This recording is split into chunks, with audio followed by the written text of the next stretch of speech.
Bonjour, je vous accueille aujourd'hui dans mon bureau de l'Assemblée nationale parce que toutes les 3 semaines, les députés de La République En Marche sont de permanence. Et c'est ma semaine de permanence, cela signifie que toute la semaine, je devrais siéger le matin, l'après-midi, le soir et même probablement samedi matin pour une discussion importante qui est celle du PLF. Le PLF, c'est le projet de loi de finances, c'est le budget de l'État. C'est là qu'on transforme en économique, c'est-à-dire en décision fiscale, en décision d'investissement, le projet de transformation de l'État. Je vous rappelle que pour la première fois, le président de la République l'a fait, le gouvernement l'a dit et le gouvernement le met en place.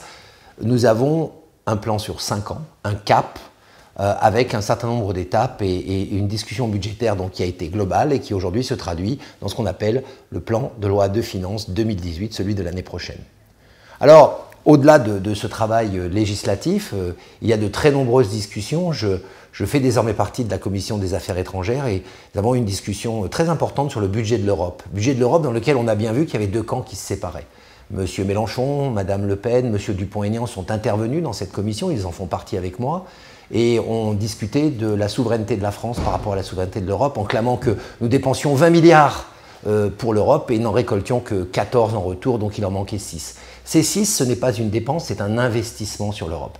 Parce que la République En Marche, nous croyons à l'Europe, nous pensons d'une façon déterminée qu'elle doit se construire d'une façon solidaire, d'une façon unie.